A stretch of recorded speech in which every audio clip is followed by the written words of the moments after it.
What up, nerds, and welcome to another DIY episode of Straight Chilling, the weekly horror movie review show where you chill and we kill, slice, dice, and chop up yet another horror movie. My name is Bob. I'll be your host for the evening. This is episode 395, recorded Tuesday, November 2nd, 2022. Tonight we are talking about another Patreon pick. This one was chosen by your boy Dongster Sam. The movie is May from 2002.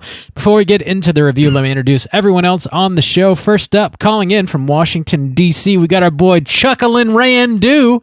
What's up? Hey, want to go get some jujubes with me? Do you want to go get some jujubes with me, Bob? I could live off these things. I could live off of the most honestly unflavorful, what a shit candy, hard but not hard candies. Nobody eats fucking jujubes. That's how I know that there's nothing less real in this movie than that line. I could fucking live off these things. No, you literally could not. Nobody. You might choke today. Nobody. You're not fooling a single one of us. Last but not least, calling in from South Korea, we got our boy Soju. What's up, man? Oh, what up? It's gonna be May. Stains. What Randy, joke. You weren't expecting that joke, were you? I never heard such a hilarious gag. Such a wonderful hijink as that. Set it up perfect. Set him up, gosh. knocked him down. I shit myself. That's so oh, funny. yeah. Damn, please. Need to take a moment. Be right back. It is not in the file. Oh, boys. How was your Halloweens? You have good Halloweens? Dude, yeah. I enjoyed myself some fest, bro. Yeah. Went out to the fest, bro. Oh, yeah. Randy was at the fest. It was good times. I haven't been in like over 5 years. It was long overdue. Cool. So do they always do it on Halloween? Yeah, well, they do it to coincide with every football fan leaving the college town for the Gator Bowl. Gotcha. So that things open up. That makes sense. Okay. Florida, Georgia weekend. And that's always Halloween, which is kind of a bummer because I love both and I have to make Sophie's choice every year. But I also did a Halloween happy hour this year. I know, Bob, you enjoyed your party this week. How was that? It was very tight indeed. I made some Reanimator like green shots for people to enjoy. Bob, you didn't take any pictures, no videos. It's not like we're working on some kind of special project that could have used extra footage or anything. It never crosses my mind not cross my mind at all to do shit. But I just thought you meant for his OnlyFans. Well, that too. I'll bring it back to life. Top subscriber. No, 1%. We had karaoke and we made some s'mores out back, and it was a good time. It was a lot of fun. Juice, how about you? I saw you doing a lot of spooky things this season. Yeah, I was going to bring it up in what you've been watching, or not what you've been watching. Housekeeping. Yeah. Okay. All right. Coolies. Let's tackle that housekeeping real quick. So we are in a new month, which means our November poll pick is closed. The winner was Coraline, so we'll be talking about that very soon. And our December poll pick is now posted on our Patreon website. If you support us at the $5 level or above, you get the chance to vote on a movie we're talking about this December. The theme for December is going to be Christmas Redemption. So this is something we usually do every January, where we take a second shot at a movie we reviewed a long time ago. But we're dusting that off a little early, bringing it back in December for 3 Christmas movies that we have reviewed in the past. The 3 movies are Gremlins, Santa's Sleigh, and the original Black Christmas. Whoa. Bob, how those numbers looking? Whoa. Nobody has voted for Santa's Sleigh. What? Gremlins is at like 25%, and Black Christmas is holding at like 75%. Okay. I see. Whoa. Bob, do you remember a lot of James Caan fans out there? Yeah. Bob, no Fran Drescher heads? last November when we were like sitting on your couch and we're like, you know what we should have done for the December pick? Dude, remember Christmas redemption. So, we somehow remember. This is a rare success story for us, like planning something way out in advance and actually following through. It's actually just super late. Keeping the beat. Because me and Bob were sitting there, we're like, well, we're 14 days late on this idea. We'll just save it for next year. Stick a pin in that. So yeah, get your votes in before the end of November. We'll see what we're talking about this December. Black Christmas is like one of the first straight chilling episodes. Dude, yeah, it's pretty high up there. And Santa Sleigh, despite its show right now, is like a seminal episode of this show. That was really early too. Gremlins was early. It was early too. Drew chose that one. Yeah, it was Drew's pick. Yeah. Wow. Yeah. The resident serial killer no longer in residence. We were blowing our loads early on the Christmas specials. We we did not hold back. To go for 10 years. in fairness, there's no shortage of them. It's just a high shortage of good ones. Yeah, very true. Blew that Yuletide load real early. Mm-hmm. So since it is after Halloween, we're getting into Thanksgiving time and, of course, Christmas. We got a couple fun things coming up at the end of the year here. The first one, we just announced this today. We're going to be hosting a screening of Blood Rage, which is a Thanksgiving slasher movie, on Saturday, November 19th at Sunray Cinema here in Jacksonville, Florida. And that show is going to start at 9:30. So mark your calendars. Come check out some wild shit on the screen. Oh, God, yes. Come with me. We got the Saturday slot and rumor has it cast member is going to be present. His name starts with S. Bradley. And ends with Oju. Whoa, Soju is coming stateside. He is going to be live in your face. Soju is coming to town. At Sunray Cinema. Whoa. You can actually meet the man, the myth, the legend, Shaboy Soju. It's incredible. It's incredible that you really don't even need a carnival barker to sell you. You kind of got it covered yourself. I know. Someone's got to be a showman around here. Kind of. Someone's got to self-advocate. I am validated. I'll make sure. Mm-hmm. The other thing we're going to be doing in December is we're hosting another straight chilling meetup at Rain Dogs, which is also here in Jacksonville. That's going to happen on Friday, December 2nd at 7 o'clock.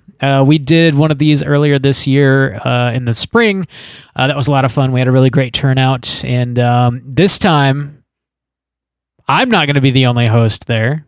Soju will be available. Why? I'll 69 dudes. That event too, and that's also not guaranteed. That's not so. Make sure you meet me at Blood Rage first. Make sure you meet me at Blood Rage, and then maybe you meet the real goose, whose name is Randu, who will be hanging out at Rain He's actually Dogs. a very elaborate puppet that I created one day in my spare time. But yeah, all three of us are going to be hanging out at Rain Dogs on Friday, December 2nd, 7 o'clock. Come chill with us. We'll have some crazy... Whoa, Randu's coming too? Randuce is loose. Whoa. You know? Oh my God. The Randuce. That is so funny that's going to be my tagline, considering we have somebody whose nickname is Juice. The Randuce is... That's what I scream every time I go to the toilet. It's loose. Oh, God. If only that were the case, huh, Randuce? It's loose. Yeah. It's a Sisyphusian task I have ahead of me. Just rolling that shit uphill. So, mark your calendars. Damn, we got a lot of housekeeping, actually. I got a quick shout out here to the fellas over at Cinema Villains, Shaggy and Jose were kind enough to have me on their most recent episode, in which we talk about the entirety of the Banh Mi trilogy, Halloween 2018, Halloween Kills, Halloween Ends, and just talk largely about Michael Myers. And I think we had a pretty fun conversation. Make sure you check that out. Cinema Villains, everywhere you get your podcasts. I'm going to guess glowing review from you, yes? You'll just have to listen to know. You just gotta, Boy, that's a showman. Hardball. Leave it to the imagination. That's what I play. That's all I got. Juice, I know you got a couple things. What you got? Yeah, I can't remember now because of the way that they're released. I think I talked about it in an upcoming kind of way, but I was on a Cut Above recently talking about Sleepy Hollow. I can't remember because of the release times if I've talked about after it's come out. So so check that out. We were talking about it for the spooky season. Tim Burton's Sleepy Hollow from 1999. So check that out. Also, we did our first ever live event in Seoul here. So I want to give shouts outs to everyone for this past Halloween weekend. Big thank you to Sean from the Dark Side of Soul for inviting us and kind of putting this thing together. And also the Dice Latte for hosting the cafe where we were hanging out and doing our horror trivia. Sean had set up playing some Nightmare, which I had never played before. Really? Yeah, you had told me later that you had it at the old Lichestry, but I'd never even seen it or heard of it, so I was not present on those Nightmare nights. But it was a lot. The one whose turn it is now. Yeah, dude, the Gatekeeper. That show is a lot of fun, actually. I was there most of the day on Saturday hanging out. A trivia was really great. We had a lot of people come out. As you may have heard that there was a situation that happened this past weekend in Seoul. A really tragic situation that happened for a Halloween celebration in a neighborhood here in Itaewon. And so we did have some cancellations and things like that, which was expected. And we were even anticipating, should we be canceling? But the people who showed up really appreciated it. The kind of country, the neighborhood, the city is kind of going through this like time of mourning and shock about what had happened. And it was really nice to have like a community there, people to kind of sit with, have some beers with, play some goofy ass, nightmare games and just have some laughs. And everybody was having a really hard time because it was the day afterwards. And so I really want to, give a special shouts outs to that community and everyone who kind of came together to just kind of be together in that time. And also to seriously shouts outs to this community. I can't tell you how many texts and messages I got from people that we communicate with every day, talk with in our Slack community, but also people I don't even know who they are. They were texting me and saying like, hey, I listen to the podcast. I just want to check in with you, make sure you're safe, make sure, okay. A ton of people, so many people reaching out to me, checking if I was okay after they heard the news. Thank you guys so much. It really means a lot to me. And I know to all of us to have a kind of community like that. Thank you all so much for just reaching out, for sending your, positive thoughts and towards me and everything like that. It really helped me out. I really appreciate it. And it was just amazing. Thank you so much. Yeah. That's awesome. Yeah. Thank you guys. We got a lot of love in our little corner of the horror world out here. And it does mean a lot. Thanks. Thanks for checking in on our boy. Randy, do you have anything? Not that I know of. Randy, what have you been? I just go into a catatonic state when I'm not recording. Just charging until next episode. Must reboot. Cool. All right. I think our house is officially clean. Hell yeah. His house is clean. Let's get into the main event. We are talking about May, and we're kicking it off with the back of the box. What's on the back of the box?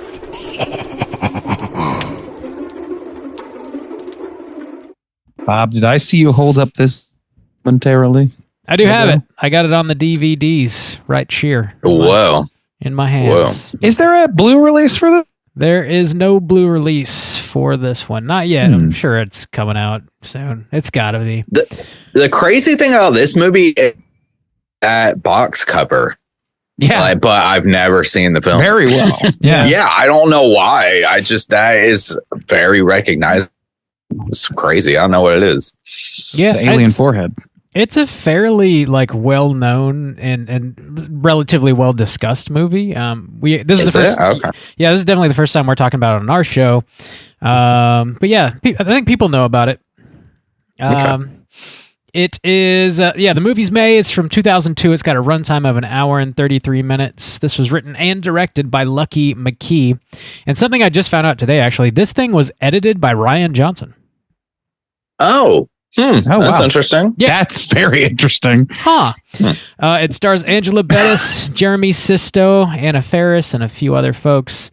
Plot synopsis brought to you by The Back of the Box is as follows.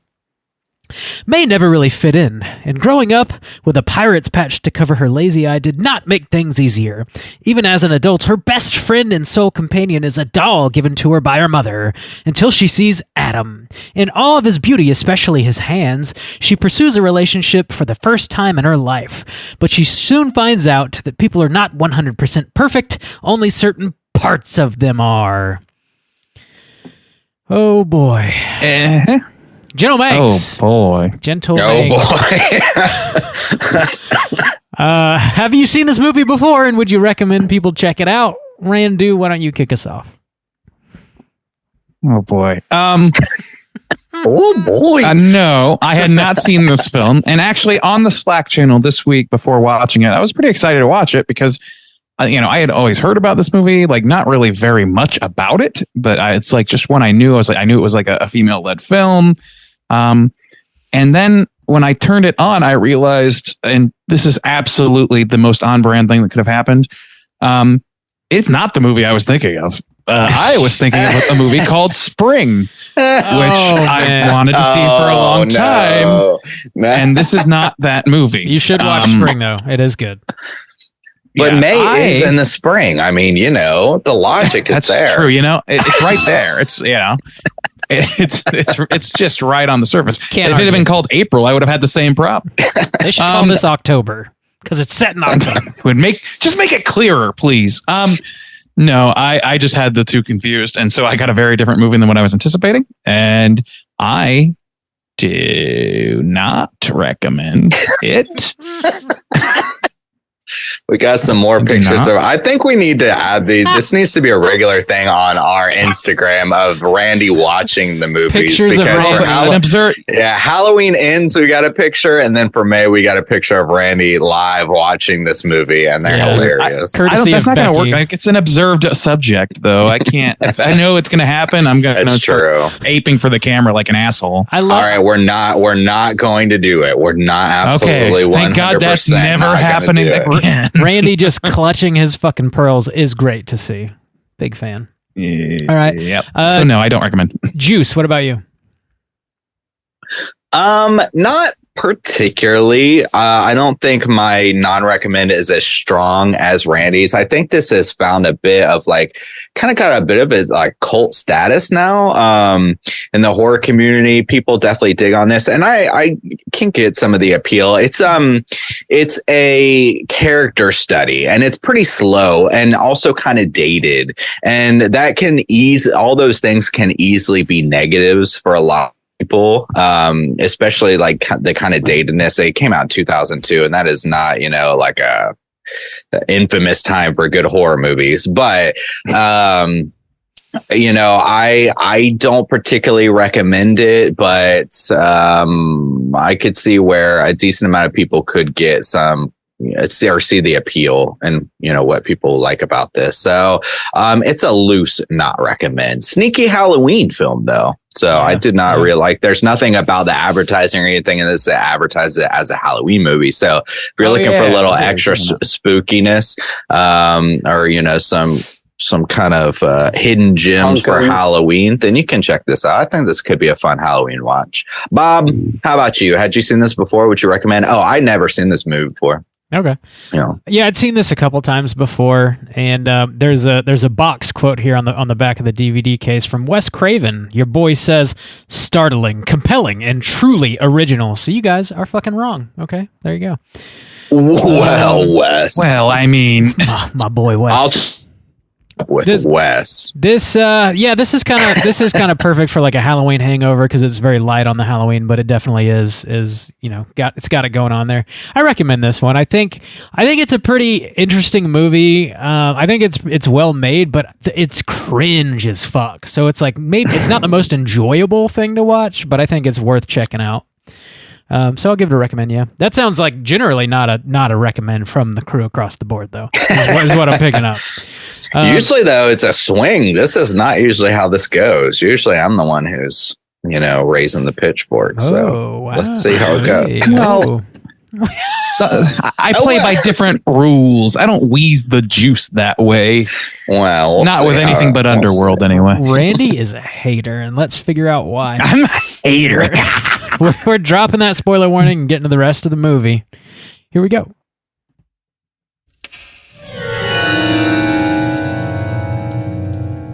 Spoiler warning.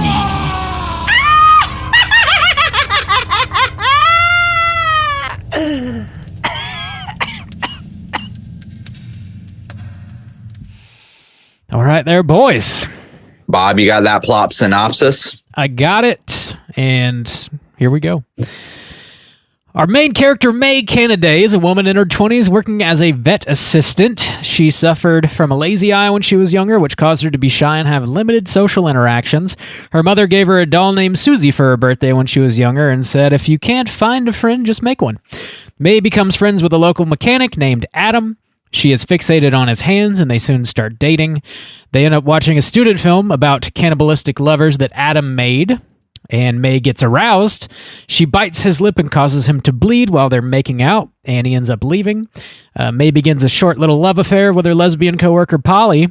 One day, she overhears Adam say he was happy to get rid of May. She seeks Polly out to help console her, but finds her with another woman, which just furthers her grief. She then becomes delusional and thinks her doll Susie is talking to her. May then begins volunteering at a school for deaf and blind children. She brings Susie to work with her one day, and the kids accidentally break the glass case she is in, ruining the doll and also hurting themselves pretty severely. May ends up meeting a punk kid and invites him over to the house where he finds her dead cat in the freezer. He calls her a freak, and she murders him. Then on Halloween night, May dresses up as Susie. She goes over to Polly's house and murders her as well as her lover. May then goes to Adam's place, murders him and his girlfriend. Back at home, she designs her new doll comprised of body parts from all of her victims. She then gouges out her own lazy eye and gives it to her new doll she names Amy. She then lays down next to it. The doll comes to life and brushes her face with Adam's perfect little hand. Roll them credits. So plump, so right. Yeah, Randy's face. I had to wear a fucking eye patch when I was a kid, and I didn't murder anybody that I know of. Oh, really? I didn't know that. Yeah, Bob, if you had made your own friend, maybe you would have. I was born cross-eyed as a motherfucker, and I still have a bit of a lazy eye, actually. But yeah, I had to wear a fucking eye patch for all of elementary school, pretty much. And I did not know that. Now I'm going to murder both of you and then make a weird corpse version of random parts of your bodies. And that's... Well, now we can't be friends anymore, Bob. Now that I know, that's, you've been hiding it from me for years. So freak! It's finally caught up to you. Dude. So I am absolutely going to try my best to be super fair to this movie, but I had a very, very strong visceral dislike of this movie from the beginning. And I want to point this out right out the gate. I don't say that with any amount of joy. I don't I know that people like this movie. To the people that this movie's made for, I'm not trying to piss on your parade, but boy, I really reacted hard negative to this one from pretty much the word go. And part of that was at first I was like, oh, this isn't the movie I thought it was. But after that I was like, okay, fine, whatever. But it took me 2 minutes to be just in the thick of cringe town. That's probably when that first that photo you're talking about was taken. I was like kind of losing my shit. Over time, it eased up on me a little bit. I guess I kind of just, I was a spoiled frog at a certain point. Yeah. And, it started like kind of coming together a little bit. And so like, I definitely eased up on it as time went on, but like, I'm a lot blown away by how nobody had that same level of reaction as me. I assumed I would be like the medium and there would be very much stronger negative reviews than what I was going to give. So I find myself in a very awkward position because I don't want to shit on people's stuff, especially from a patron. But man, I think the only kind of like real explanation for that is that obviously you hate women, and so this is a female film. I obviously carry the female perspective of this cast. I give it often. In your so ovaries. we're just yeah. So I think that's really the only real explanation we have here. No, I get it. This movie actually was very, very, very cringe. There is some really bad acting in this movie, and also my first note on here is laugh out loud. The girl from Scary Movie, Anna Faris. You think there's bad acting in this, dude? Are you serious? Oh my god! Yeah, I thought the performances were pretty solid. I'm being pretty serious. Yeah. Okay, since you're being serious, here's my note.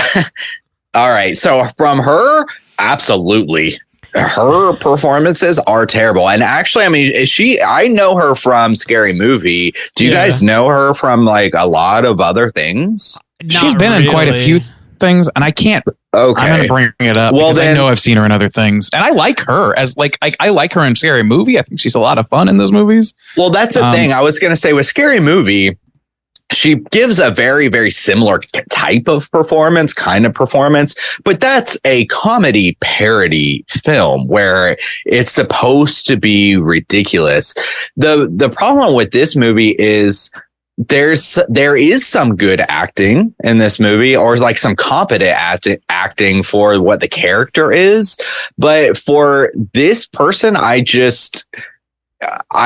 thought that her performances were really bad and playing more to that kind of like comedy parody level. But this movie didn't seem like that's what it was going for. So I was kind of just generally confused about those things. So what I would say is, like, of the three main characters, that character, May, and then the guy, I think it's this weird split of acting where I think the whatever Faris or whatever, her performance is god awful, terrible. The woman who plays May is interesting because the character is supposed to be so very insecure and cringe and awkward, and that is pulled off. And then the guy actually, I think, sells his role really well. I think the guy does kind of pull off what I think he like kind of does well with what he's supposed to do, and is actually kind of like the normalcy of this film, or like as close as possible as it gets. So I'm in this weird kind of split zone of like, well, I think Anna Faris is doing what she was supposed to do, which, I mean, she's definitely like the comedic relief for this movie, which I fucking welcome, because this is so incredibly cringe and like unpleasant to sit through. So like when she shows up, she is way over the top. Yeah, she's swinging for the fences, and I get like why that might not work for somebody, but I fucking love it when she's, wow, she stares at Angela Bettis. She's like, "You like pussy?" And it's like, I don't know. Almost everything she said was funny to me. No? Okay. No. Anna Faris is definitely doing what she was hired. This is 2 years after Scary Movie. She's essentially doing the Scary Movie like cadence. I think she was hired for that reason, to come in and do that, because she is supposed to be somewhat plucky comedy relief. The problem for me is not that. The problem is that, as like unfunny as Scary Movie can be at times, this movie is consistently not fucking funny when it's trying to be. So hearing like her delivery when the jokes aren't funny, I think is what it bothered me about it. I don't think that the performances in this are very strong, but I think it has more to do with writing than anything. The writing in this is really, really cuts my heart out. I think it really made me cringe. I could get not digging Anna Faris's performance, but like I thought Angela Bettis like fucking killed it. Like I really. Okay. I think you're right to say that we're right to say that she was awkward into the and it was what the character was supposed to be. But again, it's like this writing issue. I don't know, man. I have a hard time putting my finger on all this. I tend to agree that it's probably a writing issue because I couldn't tell you exactly what this movie is going for as far as tone. Because it really is kind of split in that way, because it's telling this kind of tragic tale of this girl who doesn't fit in, and it presents itself, honestly, the way I see it, and my strongest points for it, opposite of Bob, of like, oh yeah, I welcome those comedy beats, is as a character study. I mean, the film is called May, of a character study of this girl who grew up in an awkward state with not very, guiding and supporting parents, who now cannot fit in with people, doesn't know how to operate in society, and her navigating just basic things like friendships and her first relationship. And in that way, I kind of found it interesting. And because I feel like the guy was the best performer and pulled his stuff off, when she's with him, it's cringe, but it makes sense for this character study of this person.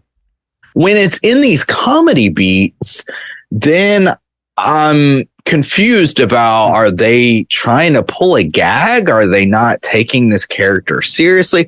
So I think it's this weird confusion of tones of what is this movie actually going for? What is it trying to achieve? As a character study, I think it's pretty interesting in those beats.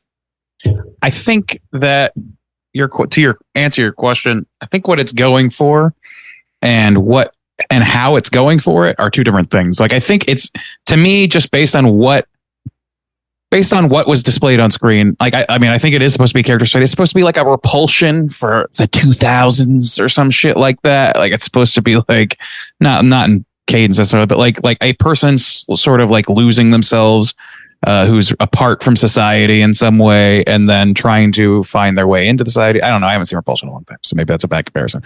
But I think that this movie is going for and forgive me because I think this is what draws people in, the outsider narrative. This to me screams something to be read in a hot topic by a board clerk on a fan fiction website. Or a /fiction website. And I do not. I think that it's very fucking one note. And it's like, it hits a lot of you said that it feels dated. Yeah, this whole fucking movie feels so much of its own time. It really fucking hurts. It's like, I called within about 5 minutes of this movie. I turned to Becky and said, there's no way somebody's not going to drop the R word in this movie. That's definitely going to happen. That's a good call. And of course it did. This is, and the way that Jeremy Sisto treats her or whatever is this. I just think it's an inconsistent mess that is all centered around, like you, Justin, you're saying it's a character study. I think so. I think it's like a wish fulfillment for a Hot Topic girl, honestly.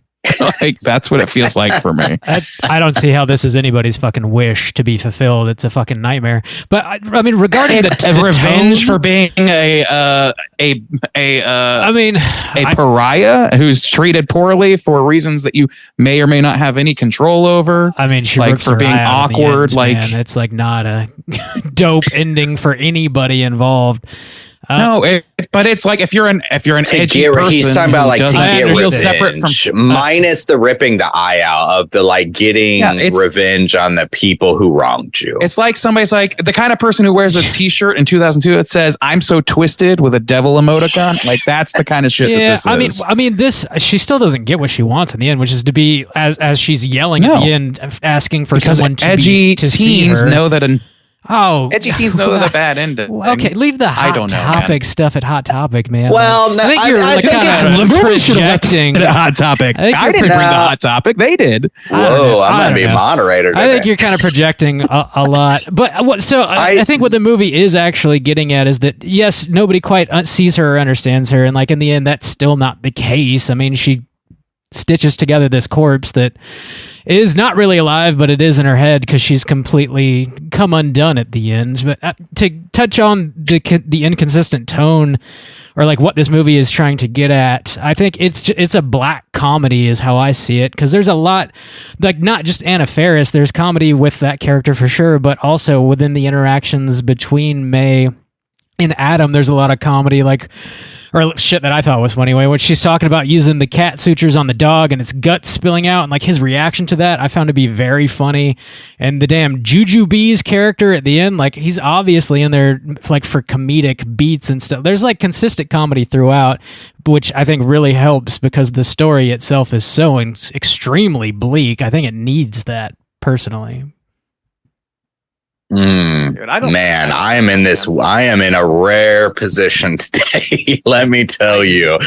I think it's fair for Randy to point those things out, because I think part of that stereotype, I'm not attributing this to anybody, but more of kind of the time and what was happening at the time, what was popular, is the idea of, no, she doesn't get what she wants, but that kind of stereotype is of, you know, you feel like an outsider, but you often do things to portray yourself as an outsider. You embrace the feeling of being an outsider. Yeah, of being an edgy outsider. So you would write a story about you doing that sort of shit. I don't think that's what this character is. No, that's not what the character is at all. That's not what this, but the appeal of where it comes from is this outsider who's not understood gets her revenge on the people who wrong her, and is still seen as a type of sympathetic, a murderer who kills people is still seen in a kind of sympathetic light. You're meant to kind of sympathize with this character from the very beginning. So I think that's a fair assessment that Randy is attributing to this. He doesn't necessarily have to label it with the Hot Topic label or anything, but I think it's more speaking to the time, which I agree. I agree with that. Yeah, I mean, she is somewhat of a sympathetic character, but she is still murdering She's very a lot of innocent people, you know. When I talk about the Hot Topic thing, that is like, that's what I'm feeling about, like the time period this is from. I can just see this movie coming together for the person who writes it, and like, to me, what feels like motivates it is that feeling, and that's fine. Don't get me wrong. Like, there's nothing wrong with, like, I had a Hot Topic phase that was plenty long. I did edgelord horse shit, and like I am a very, very embarrassable human being. It's very easy for me to feel embarrassed about my own past. So it's partially that, and I recognize that. Self-hatred. It also just feels like so entrenched in that sort of like early 2000s, like almost like it feels like tween level like thinking to me. I don't really see this as a strong character study. I see it's trying to be, but I really don't see it as a strong character study because there's like these weird inconsistencies with things with really all the characters, even Jeremy Sisto, who I think is like, the thing is like, there's a lot of good actors in this movie that I think, like, Anna Faris isn't great in everything maybe, but like isn't your cup of tea or whatever, but Jeremy Sisto's in a lot of things and he's a pretty fucking good actor. He's like you said, like the one who's most, you know, even keeled in this, so it's easier to see that. But I think that, like, I don't know. I really think that it's the writing that tears me to this, because it's like edgelord shit to me. Like, all I see is edgelord shit. Like, I don't. Literally, this is, I put Sally from fucking Nightmare Before Christmas in my background for a reason. It's because this character is just another version of that character in my mind. The reason people are drawn to that character is like, people feel damaged, people feel slighted and cocooned away from the world, and then, like you say, like they kind of lean into it by creating art that expresses that, and that's fine. But there's a lot of like really not impressive artwork that comes out of that feeling. I feel Well, like. okay, we're not Like, art critics now. I think this is one of it. Well, Like, this is okay. This piece, it's just I very see. surface This piece, okay. level thinking that's like explored quite a lot. And I feel like you could say the same thing about other movies that people like that are like from that same era. I don't particularly love Donnie Darko. I kind of feel similarly about that to some extent, but I feel like that's a more capably put together movie. It's fascinating to me that Ryan Johnson, you said, edited this. Yeah, he did. Because I thought the editing was really not good. Yeah. So early in his career, I disagree. I think this is a pretty interesting character study, or I think it's done pretty well. I think the dressing, I agree and I disagree, because I think the writing here is very weak. I really do think it's very weak, because there's tropey. Everything about it's so tropey. Well, there's this element of the doll, and it ultimately plays off of the advice her mother gives her as a young girl to, if you can't make a friend, or, if you don't have a friend, make a friend, which, see, it ends to this thing where she makes this Frankenstein monster to accept her. And I don't really think the movie kind of earned that necessarily. Of course, she does fixate on his hands throughout. But the other things are like brief mentions. How she puts this Frankenstein together is very just kind of like last minute impulsive kind of throw in there type of thing. And I thought the whole element of focusing on this doll was not fleshed out or very well achieved. And so I think the general writing of this film, the mixtures of tones and stuff, are not crafted well. However, again, the interactions between May and the guy, I can't remember, Peter? Adam. Adam.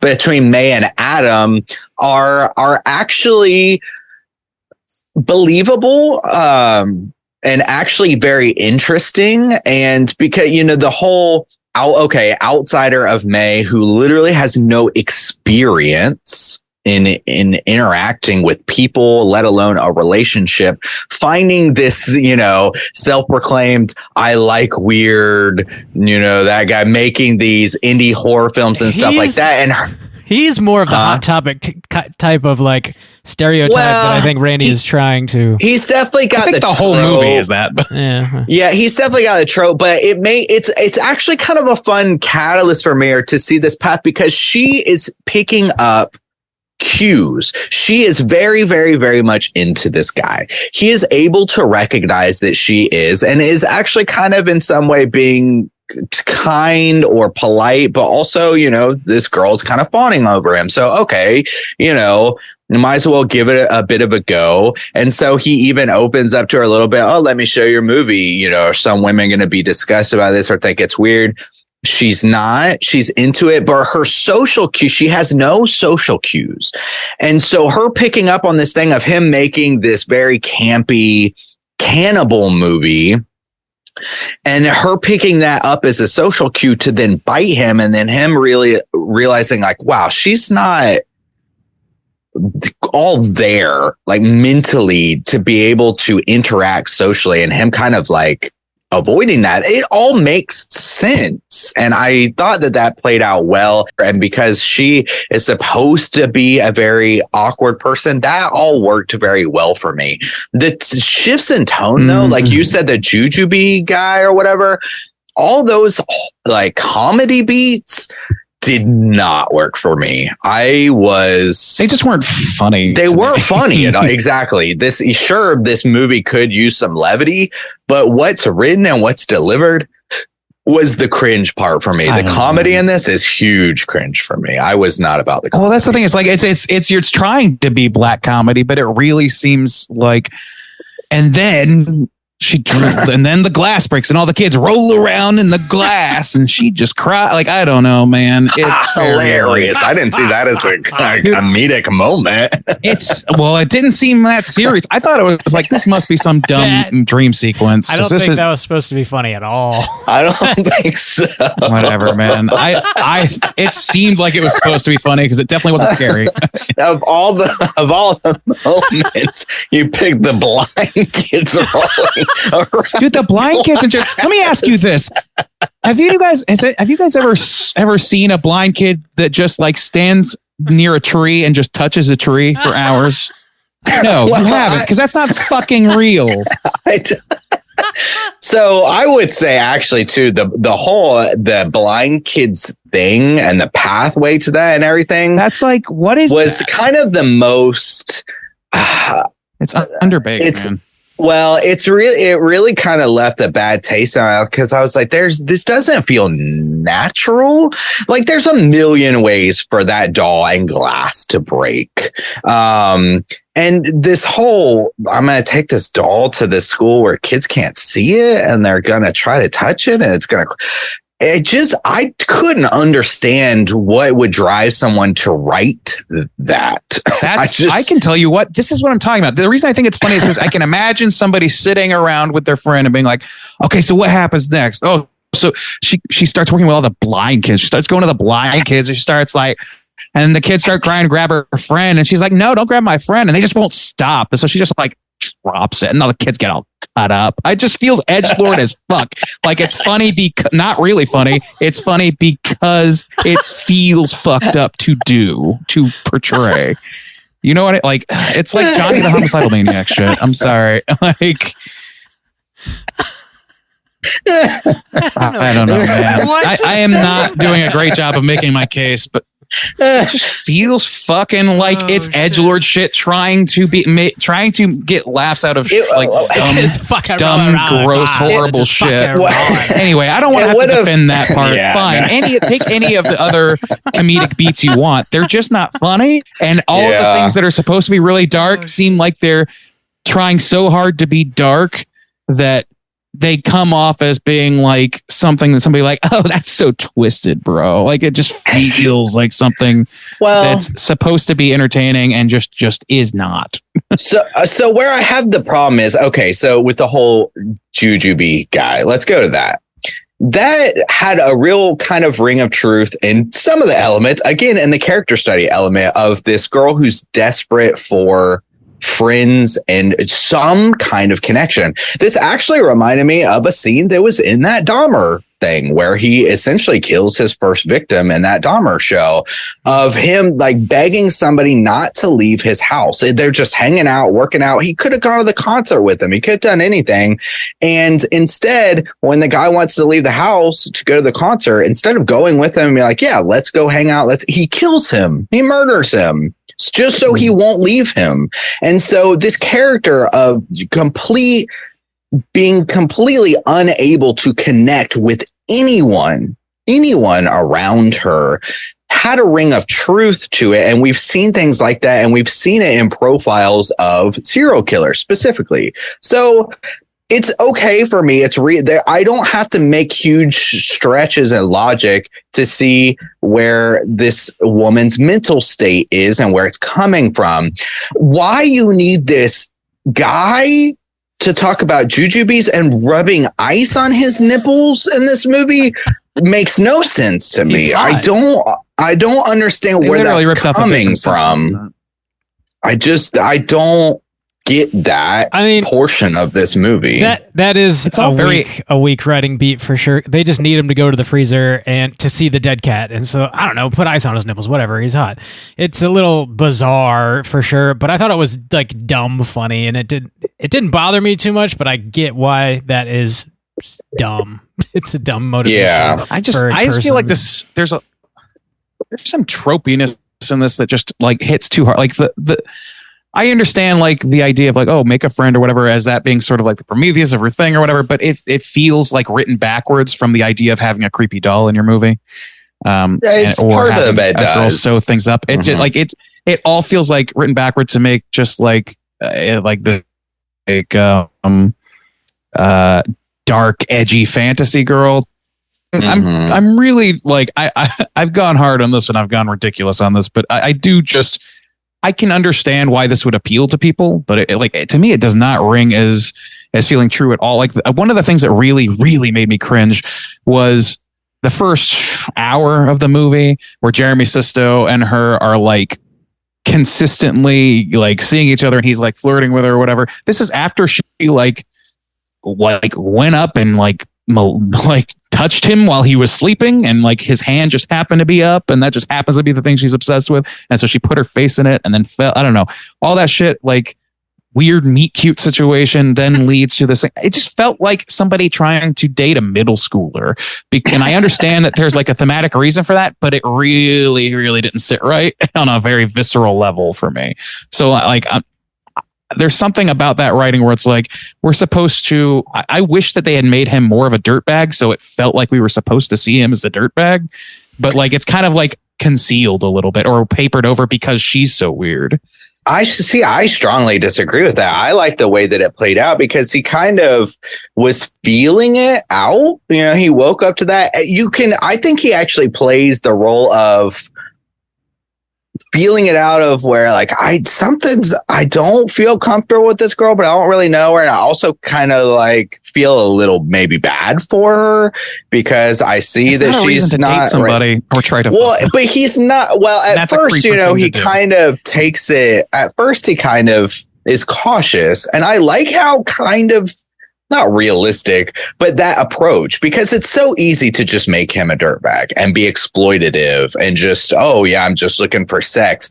But I like the nuance of him recognizing, you know, this is somebody who lives in my neighborhood, who I work close to. I see often. They're at the same laundromat and stuff like that. She's obviously into him. And he even at the end treats her with respect, like, hey, I'm sorry it didn't work out between us. We're going to see each other a lot in our neighborhoods and stuff. Like, let's be friends. Makes an attempt. Yeah. I actually like his character from not like I like this person, but I like the way that this character is written. I like that it's actually given some nuance. And I think that he pulls it off completely. Yeah. And actually, I think their relationship is pulled off really well. And that's why I like the character study portion of this movie. I concur with pretty much all of that. I can see your point. Go ahead, Bob. You haven't talked about it. I do like when they start dating, how we find out more about both their characters, because they're sitting in the park and he's like, oh yeah, I like gross. I love gross and weird. Yeah. Why don't you just tell me a gross, weird story? And then she tells the cat suture situation, and like the look of sheer like fright and disgust on his face, like he's like, oh, I fucking have bit off more than I can chew here, is like hilarious to me. But they do like dinner at her house, and she is very much still stuck in that sort of childlike mindset. So she makes like mac and cheese, and she puts Gatorade in wine glasses. So like you kind of get to know these characters a little better. They watch that weird like zombie movie that he made, which is fucking, I guess like turns May on in a kind of a weird way. I also like at the end it said like Regia de Adam Stubbs, which is a very pretentious like Italian, like, you know, dude loves Argento. Like, that's the thing. He talks about going to watch Tenebrae and shit. And like, yeah. So you've never seen Trauma? Trauma, that's what it was. Trauma, yeah. I don't know. Yeah, I dig those interactions, and I think they work very well, actually. It feels self-inserty to me, and like I don't know, like you guys are. You guys have a fair read on it. That's fine. There is something about him dating this person or like trying to get in this girl's pants when I think that it's pretty obvious right out of the gate. This not completely normal, and maybe you shouldn't try to fuck them until you can tell what the fuck's going on with them. So like, I don't know. There's something about him like where it just seems like they can't decide what they want to do with him. Like, I would rather him be a dirtbag, but if he like leaned completely the other way and was just like, I don't know if I like, and then she still stalked them or something. To me, it's like kind of tries to do both, where it's like he's kind of a pretentious dirtbag who says he's into weird stuff but really can't hack it, and then he makes really like pretentious movies or whatever, but it doesn't quite make him seem like laughable because of it. He still kind of seems like it's not. It doesn't seem like that's played for laughs. I'm not even convinced that he's intentionally supposed to be all that pretentious until the movie that he made comes on. Until then, I just like thought he was like kind of like an aloof dirtbag who was who was like ostensibly kind in order to get in girls' pants. That's kind of what I was getting out of it. And I just don't like, I like that actor a lot. I was like, I can kind of see a version of this like Justin's describing, but to me it just seemed like somebody taking advantage of a mentally unwell person. I didn't see him as a dirtbag. That pretentious, yeah, but also he's in the same way he's that young guy who wants to be an artist, and there's nothing wrong with that. And but he carries the flaws of someone who might be like that, and that's okay, because write a realistic character. Oh yeah, I'm going to see Argento. Oh, you've never seen Trauma, but he doesn't do it in a necessarily strong, condescending way. And that's why actually I like that the connection that they make, because I like watching them watch his movie, because he's hesitant to show it to her, even though he's already heard her weird stories and stuff like that. He's kind of looking for someone too. Even when she comes into his room, he likes kind of weird things, and maybe, that puts a lot of people off. And so he's not watching the movie. He's watching her reaction to his movie. He's looking for validation too, and he gets it through her. He feels like, that's why I didn't see him as a dirtbag just trying to sleep with this girl. She actually gives him the validation that he is seeking as a person, as an artist, as whatever he is. And I didn't just see him as a dirtbag. So slightly pretentious, sure. I think if you talk to this person, not him, but whatever her character's name is, May, fucking May, obviously. May is like the name. It's Spring. Her name's Spring, and so Spring is out there.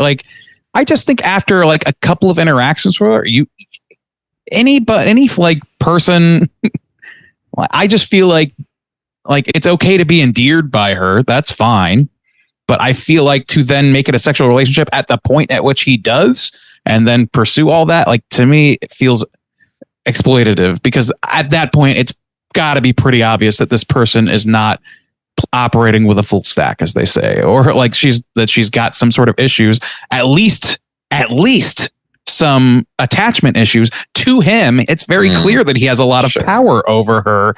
And I think that's maybe what I'm realizing. There's a huge power differential between the two of them. Of course, she's smiling and validating him. Of course, he wants to show her movie and get validated, because there's no way she's going to say she dislikes his movie. I don't know. And she's not she's watching it, but she's also trying to get closer to his fucking hands. I don't know, man. I just really don't see I don't know. I can see a version of what you're describing, but to me, it was very much coming off as a guy who's just kind of a dirtbag who, and doesn't think so, and is just trying to I don't know, get validation. He's got this power over this girl, and he's willing to allow her to fawn over him to the point of sleeping with her, even though he's seeing increasingly alarming behavior from her. He does cut it off, though, to be fair. I did put after getting bit. Yeah, and her rubbing his blood all over her face. God. But How'd you like that, did. It shouldn't take that much, in my opinion. I did write a note. Don't put your dick in the crazy, my guy. Oh man, my guy. Yeah, the thing, she holds down a job. To talk about the thing about her, that's another mental capabilities, is it mostly is a social thing. She's takes care of herself. She lives by herself. She has a job. She's good at her job. She has gone through some sort of medical school to have this job. It's really and we saw a little bit of this in another movie I really liked, The Stylist, which is another I was thinking female about Stylist too, actually. Yeah, female driven movie and character study, and that I praise that movie for being one of the best on film visualizations of this antisocial disorder or whatever it's called, not being able to connect. Antisocial personality disorder. Yeah, exactly. And I think there's a bit of that in this. It's just too much of its time, and the writers don't have the craft to do it like I liked about The Stylist. But it's there. She's not. She's just very, very socially inept, See, well, there's I don't see as him that. exploiting her. I don't see as her. She's I do. I don't. I agree with you. I don't know, man. I don't think he's just in it to get laid. I don't really see that in his character. I don't think he's just in it. I think he allows his power to get him laid by somebody who you can kind of tell that even he can tell probably isn't the best idea. I know, but like that's not the worst mistake anybody's made. I mean, tell it to Louis C.K., man. I don't know. I think that this is like, I don't know. There were so many things that I wanted to rebut there. The stylist comparison. Yeah, I see the stylist comparison too, but I did not particularly love that movie. I thought that it, like this, was fairly thin. And but you're right to say that is a better version of what you're describing. And I do think that there is an element of trying to do that here, but I don't think that the writers have any fucking idea if they can't get a blind kid right, I don't think that they looked up antisocial personality disorder. I just don't believe that. They might have looked up that would be fair on Wikipedia. And then that would be fair. So I don't think it's a very capable telling of that tale. And I think that her like oscillating, like she has like, I sent the text to you guys, manic depressive pixie nightmare girl, because that's what I kind of feel like this is. It's like the dark version of the early 2000s manic pixie dream girl like idea. And I think that that's more and more on display than any actual like mental disorder. I don't see this as a very strong character study because I don't see it as very realistic. The idea that she has the job and went through fucking medical school and did all of that without being able to answer a direct question from somebody speaking to her is not really believable. You have to write fucking papers and defend your theses and shit in college when you're going to like, how do you operate in I don't know. I feel like, I don't know. I just don't think that it holds together. And I don't think that they've done the due diligence to really portray a character like this capably. And it shows. Well, so I think the stylist is a better version of that, but it's not a great version. Sounds like we're about ready to land this plane. I want to bring up one more thing. Okay. Just before so many pretty parts, no pretty holes. Whoa. Holes is holes, boys. Apparently not. Yeah, I guess. So they're pretty holes. I found this movie interesting, and not a particularly good way, but interesting in that it was very dated. But this movie came out in 2002. If I didn't know that and I was trying to place this movie, I would have honestly probably placed it in the realm of like 94 to 96. Oh, yeah. Did you get that too? Okay. No, it's like a weird amalgam of the two. And I'll tell you, like, for me, it's because it seemed like for at least a lot of the movie, every character, even though it's very much feels like early 2000s to me, every character kind of sounds like a Kevin Smith character. Well, and also the musical choices was a big one too. I did not like the musical choices in this. I didn't like them, but they very, very much gave me a 90s kind of weird grunge, not grunge, like alternative weird lo-fi. Like weird shit that was happening in the mid 90s. It really just, and then some of the fashion choices and stuff. You're right, the writing and the filming style, the craft of the film felt very much early 2000s, but then the kind of aesthetic beats of this movie felt like it was in the mid 90s. I don't know. It was weird. It was weird for me. I was like, oh, this is like, I don't know if I totally agree with that breakdown, but I think there was a weird interplay between those two generations. I definitely feel that. Okay. I just wanted to check in with y'all and see. Bob, did you get any of that? Yeah, I think a little bit with like the fashion and like the punk rock dude, like his hair, it does have that vibe. Yeah, that like sort of weird grungy late 90s kind of thing going on. Okay. Yeah, I see that. Okay. Let's go ahead and land this plane. Juice, why don't you kick us off? Out of 5, how do you feel about May? So yeah, I'm like pretty split on this movie. This has been an interesting discussion though, because I am not typically in this position, and it's weird. I like to be more extreme. So don't allow this to happen again. It is weird. I don't Extremist like to be juice. I don't like to be the middleman. I like to go hard. So I'll just read off some of my notes. Laugh out loud. The girl from Scary Movie. I don't think she did a good job. And like maybe she was doing the job that she was hired for, and that's fine. And I don't want to put it all on her, but pretty much I'm on the it's weird. I'm on the opposite end of Bob on this portion of it, where I did not welcome the comedy in this movie. I didn't think it was written well. Tonally, it didn't really fit for me. I get I get elements of the campiness of her putting this thing together at the end and literally sewing it together and stuff like that. I'm okay with that.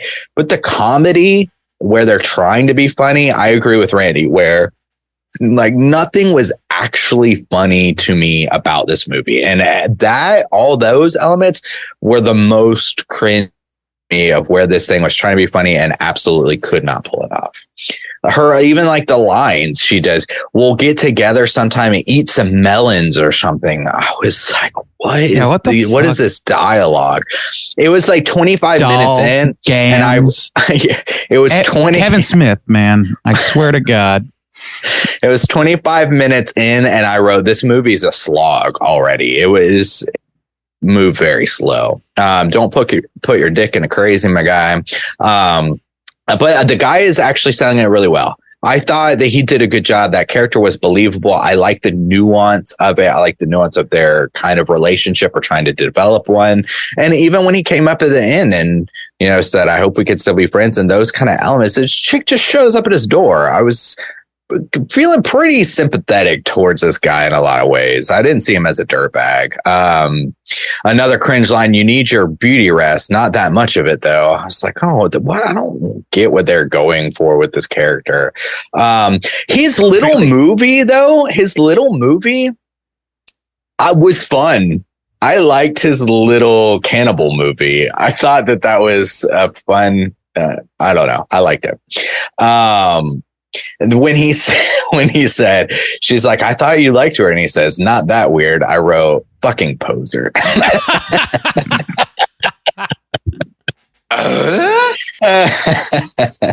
The punk guy with that, can I ice cubes I can rub on my nipples? I just, all that was so cringe. Another comedy beat that just landed completely flat. I don't like the musical choices. I did not like the blind kid thing. That felt very awkward and cringe to me. I just could not understand why they wrote it that way. And then again, this movie feels like a weird mid-90s movies, but it's stuck in like the early 2000s. It's this weird combo of those like aesthetics and feels and stuff. So overall, though, I do get the appeal of this movie. It definitely does not hit on all cylinders for me, but some of it does. And I think there's some competent craft here, but not a lot. I think there is some solid acting performances here, but not a lot. The comedy is completely a wash for me. So I think I'm going to end this movie at a 2.5. I'll split it down the middle. I don't like the comedy portion of this movie. I do like the character study portion of this movie. 5 for me. Bob, out of 5, where are you going to put May? Something that I hadn't mentioned yet was the score has this like real creepy kind of like old school like jewelry box or whatever. You open it up and there's like a little doll that spins around or whatever, like a music box kind of thing. It's got like some inspiration like from that. I think is what I'm getting anyways. I thought it was really effectively creepy. I thought Angela Bettis did a really great job playing May. I thought she like pretty much nailed it, and like to feel like as uncomfortable as I did while watching this movie, that doesn't happen without her laying down a really solid ass performance. And I think the interplay between her and Jeremy Sisto is really damn effective. He is like put off by her at first, but is like a little curious, and there's like this really uncomfortable like sequences where they get to know each other, and I think all of that plays really well for me. I think Anna Faris, I totally get why you guys might not be down with that character. She is like doing the fucking most, and like almost every line is like this crazy horn dog line. Like she's just looking to to get laid for the most part. Her shit was pretty funny to me. Also, like, the doctor has this crazy accent and that she can't understand, so she just repeats what he says in his accent, like, really horrifically. I don't know. It worked for me. What else we got? The mac and cheese situation was funny. Whenever she's like rolling down the street with her giant cooler with like corpses in it, the kid asks her like, "Yeah, any cold ones in there?" And she's like, "Yes, I do." I don't know. The comedy's like all throughout it. Most of it works.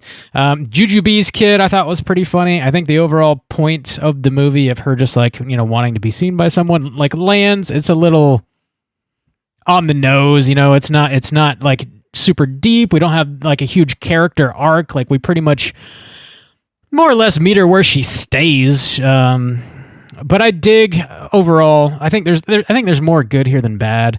I don't love this movie, but I think I dig what it's going for. So I'll come out with a 3 out of 5 on this one. I think there's more good than bad here. Randy, what about you? Man.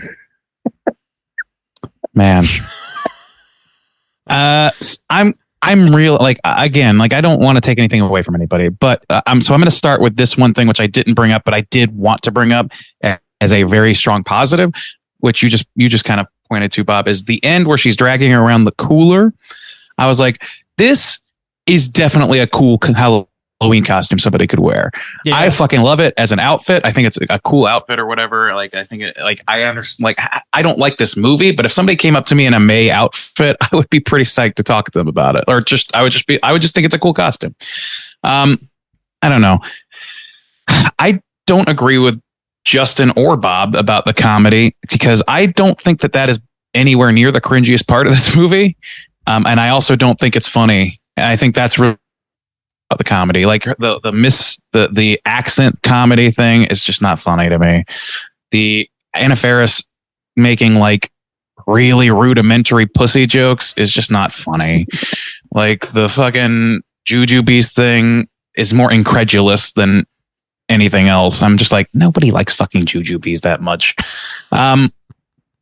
I don't know, man. I've kind of like spilled my guts about how like ridiculous I think this is, but the things that I thought were cringe about it were not so much the comedy beats. It was when it gets sincere that it fucking really makes my skin crawl, because it feels like there's elements of wish fulfillment in here that are, is fine. And Bob, don't get me, I know it's not like a full wish, but like the idea of like leaning into feeling like a bit of a pariah and then showing just how put upon you are as a pariah as a way of justifying being kind of a murderer is like a very common trope of this era and of the audience I was talking about. And they cling to it great. I don't want to take it from them, but to me, it's just very cringy. It feels like edgelord stuff. Like, if they knew the true me, they wouldn't feel this way. But because they don't and they treat me badly, I get to do X, Y, and Z horrible thing.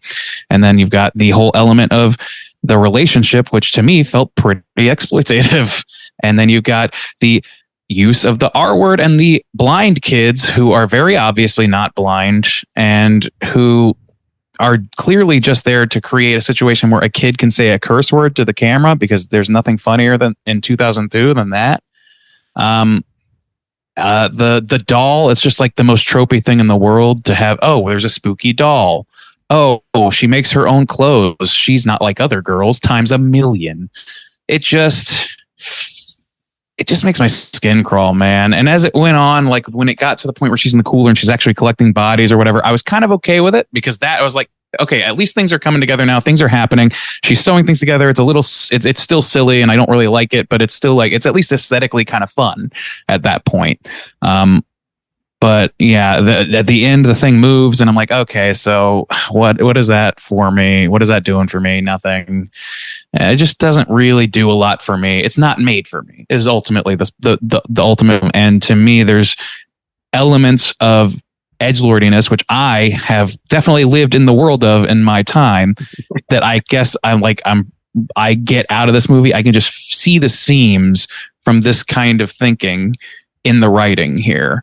And the writing itself, like I said, sounds like every character sounds like Kevin Smith, especially when it's a comedic scene. It sounds like a Kevin Smith character, I should say, especially if it's a comedic scene. And it just wears down on me, man. Everything that I noticed about this movie, for the most part, at least for the first half, really was not a good observation for me and did not feel good. I don't think that this movie does a good job at being a character study, because I don't think it actually studies anything except for what the writer, like the writer wants to portray themselves as. That's what I get out of it. I don't know. I don't like being harsh on movies, especially smaller movies like this. If it was a big budget fucking mass media project, I would be a lot like less kind, but or I'd This be is even Randy less kind. being kind. This just isn't for me, man. I don't know how else to put it. I'm really struggling to find the words, and I don't have great like arguments that are universal to anybody but me. But if you feel what I feel, then let me hear you sing it, baby, because this is a 1.5 for me. Oh boy, 1.5 from Randu is going to put our aggregate at a 2.3. Let's All right. jump into our Rotten Tomatoes segment, see what the critics and users think about old May. Certified fresh to death. Oh, middleman Stains over here. Don't do it to me again, boys. Don't do it to me. You're the meat this week, Juice. You like it. Stop fighting, guys. Mom and Dad are at it again. Oh, no. Oh yeah, hide under the bed, little Johnny. May. RottenTomatoes.com. What are we doing? Rotten Tomatoes segment. This is the Rotten Tomatoes segment in which these gentlemen are going to guess to the best of their abilities what the critics and users think about the film May from 2002 on RottenTomatoes.com. We're going to start, as we usually do, with the critic score. There are 69 critic scores here to count from. Not that many for a movie this old. I'm going to start with Juice for this. What percentage of those 69 reviewers would you think gave this a positive review? This is tough because I know this has got more of like a resurgence, or I feel like it has later. But so I don't really know when these reviews are coming from. I think they'll be, I'm thinking they'll probably be a little forgiving with like this kind of indie darling a little bit and of its time, but it's going to be capped for sure. I'll give it a 60. Actually, you made just like a great observation that I didn't bring up as a positive, which is that as much as I've railed on this movie, one thing that I will say about it is like, it is clearly a scrappy self-made production. Yeah. Like, and I respect that a hell of a lot. Like, I guess that's kind of what I was getting at when I was saying this is way better than a big budget failure to me. That it's an attempt made by somebody who clearly cared about what they were doing, and it was done on a small scale. I respect the fuck out of that. Even if I don't like it at all. Bob, how about you? We got a 60 from Juice. What do you think those critics are going to say? 69 of them, Bob. Hey, guys. 60. I'll go. Oh, man, that's a good guess. I'll go a little higher. I'll take a 65, please. 65. Well, Bobby, I'll tell you what, my friend, you secured yourself the first win here. It's a 70%. Yes. 70. Oh, wow. 70. That's quite high, huh, Randy? Ain't a little crow there, aren't you? No. No, I'm feasting quite on literally crow carcass. not. Yeah, you like it. Crow. Eat that bird, We all know Randy. We all know that you're a slave to the critics, Juice. You don't have to put it on so hard. Let's go over to the audience and see what they have to say about this film. We'll start with Bob on this. Oh, I'm sorry. There are 25,000 user scores for this, so a significant margin higher. Bob, we'll start with you. What do you think the audience thinks? I think it's going to be lower overall. That large of a sample's got to drive that down, I would think. I'll take 65 again. Let's get crazy. 65, sweeping it. Juice, where are you going with it? I was actually thinking it might be higher, so I'll take the critic number, and actually I'll take the 69 dudes, please. Give me 69 dudes. 69 dudes. 69 dudes! Well, I'll tell you what. Juice, you're going to break it through this one. It's a 75% from the audience. That's a hell yeet. We're not sweeping skeet this week, Bob. We're not men of anybody this week. We're substantially lower than both of these. We're off. I certainly am not. I was shocked. Like when before we recorded, and I said, "Holy shit!" The reason is because I saw the Rotten Tomatoes score. Okay. I'm just honestly very blown away how much of an outlier I am. No, because I didn't want to tip the hand of Randy, what do you feel like an scores were, outsider? Do you think people don't see you? They don't understand? Are you gonna start killing people, Randy? Yeah, I think so, man. I think start gaslighting a mentally challenged girl. That's the thing to do. Randy, do you like dark, fucked up things? Is that what you're into? I really like. You like that? Do you like weird, I don't really care, Randy? man. I like things that are weird. I like seeing people do autopsies. You know. That fucking voice that you keep cutting into Hello. is killing me. It's mall goth, which by the way, I roll around in it. They roll around in the glass. They just roll around. It's literally the woman who appeared on, I think, Maury or some shit with Gigi Allen talking about why she's a slave to Gigi Allen. I almost grabbed that bump, but I did not have the time. Was she ramming drumsticks up Maury's ass or some shit? I mean, dude, she has more poopy drumsticks than anybody you've ever met. What a lucky girl, man! Lucky gal. I don't know. I feel like I'm coming hard on an archetype, but I know and love several people that fit or have once fit this description, so I feel guilty about it. If it's any consolation, we feast on your guilt. Yes.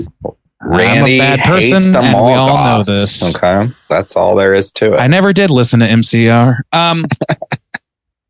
Yeah, so here's Is the that a critics' rapper? consensus. MCR? Are you kidding me? Are you fucking with me? I am fucking your butt. Thank God. Come on. That's my new hip hop name. I'm MCR. I'm gonna get so many accidental listens, it'll be great. All right, y'all. Here's our critics' consensus. It reads as follows: above average slasher flick. Is Hot Topic still a store? Yeah, I think so. It is, but it's really more of a Spencer FYE. They're all the same at this point. Okay. I think. Yeah. So it's still got that smell. Remember that Hot Topic smell? I guess not. Not specifically. But Really? Okay. It smell I could like hair dye, smell Hot Topic Golf right now. carts. I guess I used to smell work. Hot Topic. I used to work there. Bob, didn't you used to work at Hot Topic too? No, I never did. Oh, okay. Maybe that's just why. I want to point that out. It was red, wasn't it? It was red, and then I went to summer camp, and the sun bleached it orange the first day. Carrot fucking orange. And I went into high school with carrot orange motherfucking hair. So nobody tell me that I don't get it. I remember opening my front door. You came over to hang out one day, so I'm opening my door, and your hair was just fucking orange as shit. I was like, "Wow, what did you do?" I don't think I knew you at that time, but I feel like I remember that. So I'm sure you do. I'm sure you do. No, man. I'm gonna read a negative review here, as we usually do. Then. Okay. I think we might. I mean, we went to middle school together too. So Yeah. we didn't know each other that That's well. true, So yeah. we didn't really know each other until much later, or a couple years later. But here's some negative reviews because they're typically funnier, and because I just need some validation at this point. Too much. This is not funny. Okay, that one's just too much of a hodgepodge of borrowed ideas and uneven tone. That's just being a sentient human being watching this movie, I think. A bizarre and sometimes repulsive exercise that's a little too willing to swoon in its own weird embrace. That I can get behind. And I think that's kind of touching. Like, this to me is like the indie darling manic pixie dream girl. This is like the horror version of Garden State to me. Like a little bit of wish fulfillment, a little bit of gothic edgelordiness, a little bit of low capability, technically speaking, a little bit of bad film quality. It just all of it together with some gaslighting. mumble gore is what you're describing. I'm not terribly familiar with that, so I'll refrain from embarrassing myself any further.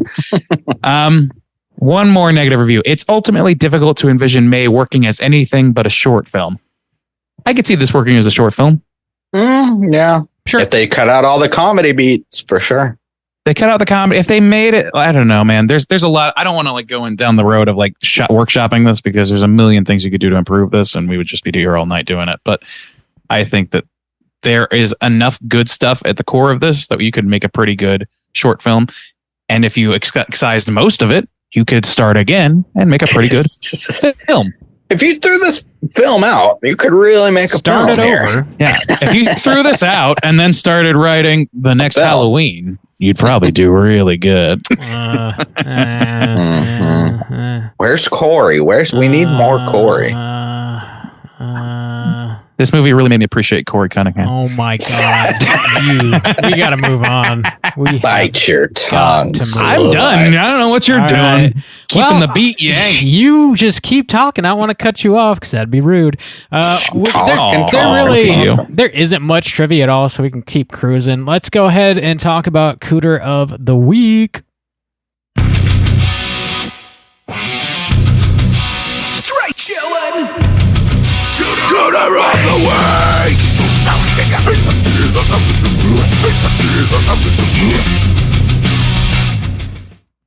Juice. What is a cooter and why do we hunt them? Oh, Cooter's character type. And a straight chillin' exclusive. Cooter must hit 3 of these 5 points to be considered a cooter, but we want the cooter with the most points. The 5 points of cooterdom are sexual deviance, manipulation, smug arrogance, overall looking attire, and overall patheticness. Boys, I think we got ourselves a cooter this week. I think we might have 3. Maybe.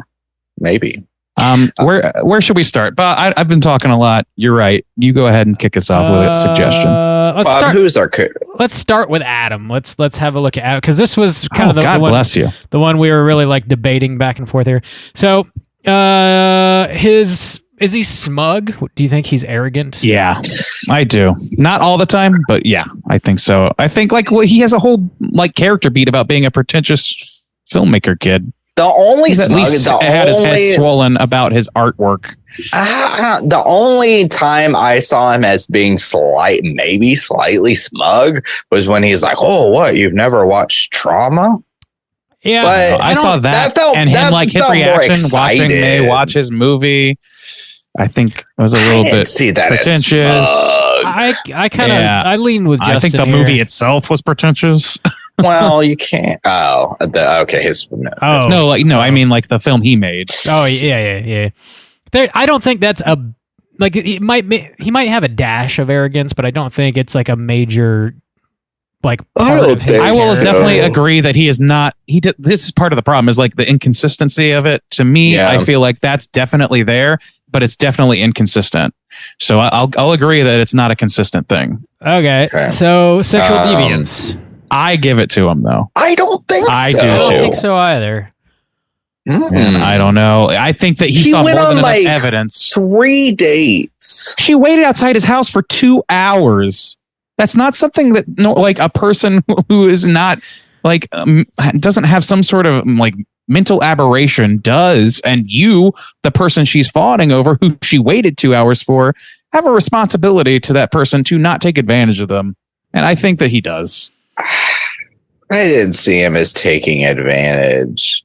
I felt like if he wanted to take advantage, he could have taken her home that day at the cafe. Yeah. Yeah, I don't think that he was like an overt sexual deviant, but I do think that is something that you do. Like, I think that he allowed it to happen. I think that he took advantage of somebody after mulling it over for a while and deciding, well, I guess you're sentient enough to fuck. I mean, I don't know. They do have like some sort of like weird understanding they come to after they sit down and watch his movie, and she seems to really dig it.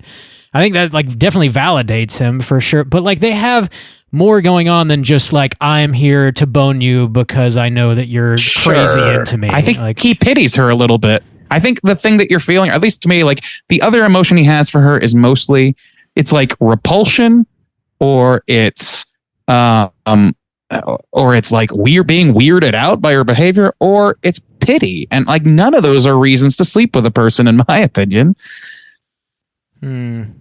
I don't know. I don't, again, maybe there's a dash of that there, but I don't think it's like a major part of the character or movie necessarily. I'm gonna be outvoted, so we can keep going because I do think we should find a Cooter of some kind. There's plenty to choose from. There is. I would attire. I don't think he was wearing like black. He dressed fine most of the time. Yeah. So I mean, he's not going to hit 3. That's 3 that we've rolled. Even on Halloween, he was wearing a toga or something, which was fine. What an idiot! Yeah, he was fine. Like, and as far as like patheticness, like, kinda, but yeah, that one I don't really. I could see maybe a little pathetic, a little bit arrogant, maybe a little bit pathetic. I don't think he's gonna hit hard enough on any. No. So let's switch over to the under the surface Cooter, my friend. the coworker. The coworker. And I think she's got sexual deviance down pat. I mean, at least in terms of being an overt flirt. Yeah, literally everything that comes out of her mouth is like extremely sexual. It's not even subtle in any kind of It's either way. that or it's 40s slang that should only make sense in a mob movie from that era. Yes. So yes, I would say sexual deviance. Sure. What else? Dress and attire, not so much. Smug arrogance, not so much. Arrogance, I don't know. Maybe I heard little like. So. I think she seems kind of like put out. So bad. The lines that she's given of like, "What hey, you're my main mama." Where I was like, "What is this?"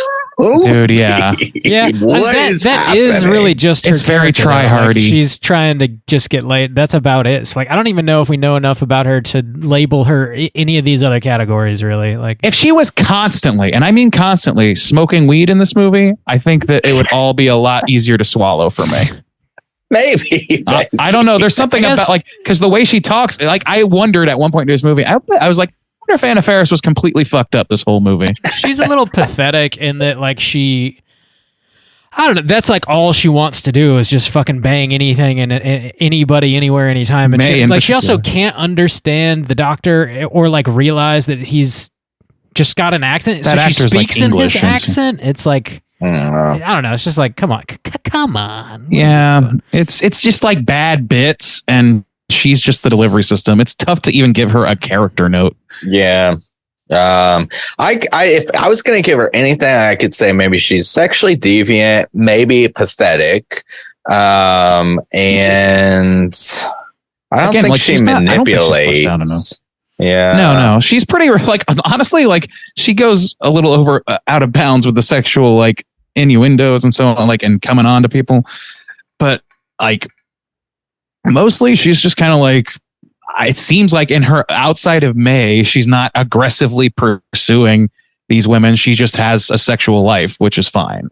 I don't know. It's a little bit of a weird case with her because I really don't see a character in her. I just see a joke delivery system and a neck for the final production. So really the only other character is May. Yeah. All right. We got to nail somebody. Okay. Let's go with May. You do. All right. Sexual deviant. Yes. Yeah, I would say so. If you go up to somebody and caress your face with their hand, it's a little deviant. You are, and you touched him. That's a sexually deviant behavior. I'm sorry. Yeah, I agree. Yeah. Okay. And also like biting somebody and rubbing their blood on your face when they're obviously not into it. That's not definitely ranks. Yeah. All right. So that's sexual deviant. That's just. I think that might be just deviant. like. Yeah. Check. Pathetic. Yes. Do not wait outside somebody's house for hours just for them to open the door. At least knock. You're gonna show up at somebody's house. I've heard the term "pick me girl" before, and I don't know if this is what that is, but it sure kind of seems like it. Yeah, and again, going back to the cafe scene, waiting for somebody to fall asleep so you can touch them is pretty pathetic. Yeah, and well, like, and on a like sympathetically pathetic level, her childhood stuff or whatever. Clearly, like they zoom through like a whole MCR music video in the first 2 minutes. I got to listen to this guy. He's like, is he New York, East Coast rapper, West Coast? What's his name? Oh, yeah. Martin Rollins Choker is his name. Big Bad Marty Rollins. No, you mixed some of the letters around. I don't give a fuck. So many levels. So you understand that I am not functioning well tonight? Her attire, she's just wearing mostly normal stuff. I get like little dresses. Yeah, there wasn't anything. No, she makes her own clothing, but it's always like super cute. It's always like super cute in a I'm an offbeat girl kind of way sort of thing. And I don't know. Look at me. I'm different. And Randy's seething with judgment. I'm not like other girls. I'm an outsider. You just don't understand me. I am not hearing a compelling argument against it. So. I think it's Randy's just self-deprecating nature. Dude, I've never made my own clothing, and I've never rubbed blood on my face in sexual reverie. I don't believe I see that all the time. Yeah, I'll bet you don't. You gotta have fantasize about something. What else have we got? What are we doing here? Dude, I would pass out. I wouldn't pass out, but I would fucking get out. That's for goddamn sure, dude. Holy shit. I'd be like, and then she'd just fuck away. Probably.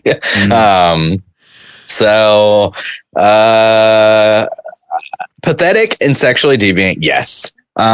Smug arrogance, does she have some at the end? It's weird how her personality just kind of shifts. I don't think so. I don't really. No? Okay. No, even when she's never talking, arrogant. She's no. Confident. Okay, smug arrogance.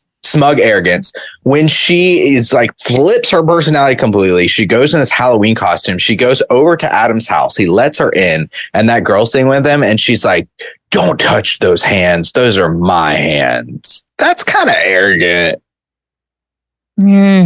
I kind of count the mental break as its own thing. Yeah. She also is kind of the same way. She makes that girl spin for her and stuff, but the girl kind of like does it kind of sarcastically. I don't know, man. I think it's kind of if you're not going to count some of my Jeremy Sisto comments, I'm not counting that shit. What about what else we got? We got anything else? We got to get a Cooter. Well, did we hit all 5 points? No, we got manipulation is the last one. Manipulation. I mean, does she manipulate anybody? She kind of manipulates that girl at the end, right? Where she's there to kill her, and she's like rubbing her back or whatever. Yeah. She's kind of manipulating a fucking lot of people actually throughout this. And it's not always like in hyper. Like it's not always in a negatively intentioned way. Like she tries to get attention from Jeremy Sisto and does some really fucking weird things to do that to just get his attention and just basically fawns over him and like agrees with everything he says. And that could be manipulation too. Her like really getting into his movie and stuff and kind of. I don't think that she was into his movie really. I think she was just psyched to be next to those hands. Manipulation, sexual deviation. That's three. Yes. Yeah. Deviation. Deviation. She's a real outlier sexually, which would also work. So yeah, 3 out of 5. May is a Cooter of the week. Got her. All right, May is a Cooter. We got her. Okay. All right, let's go ahead and talk about what we've been watching for the last decade, real quick. Oh my lord. Hey gang, what you been watching? My list is so long. Randy, you're on the clock. Long. You got 3 minutes. Go. All right, here we go. I've been playing Layers of Fear 2. I've only played a little bit, but it's still pretty good. Okay. Yeah. Tony Hawk Pro Skater 1 and 2. It's just as fun as I remember, which means I'm not very good at it, and I haven't touched it in a while. My Breast Friend's Exorcism, not nearly as good as the book. My breast friend. My breast friend. This is my breast friend. Bob. Look at these tits. Yeah, my best. Okay, this is my 3 minutes. My Best Friend's Exorcism. It's okay. It was not as good as I hoped it would be, but it was okay, and it's I don't know, a little bit of a disappointment for me, but not terrible. Deadstream I thought was quite good. I enjoyed it quite a lot.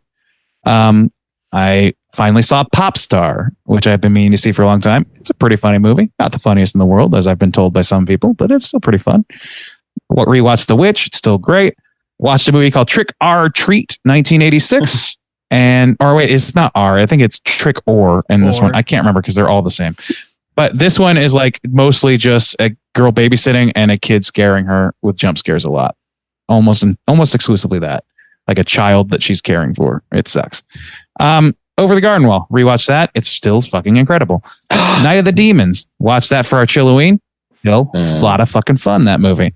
Saw Evil Dead the Musical. Very much worth the price of admission. Highly recommended. Wear white. Shocktail Hour, which is like a Baltimore-based our boy Chris LaMartina. He's partially involved with this. It's like a Elvira, Joe Bob sort of horror host thing with Aurora Borealis, and I thought that was quite fun, very campy and silly.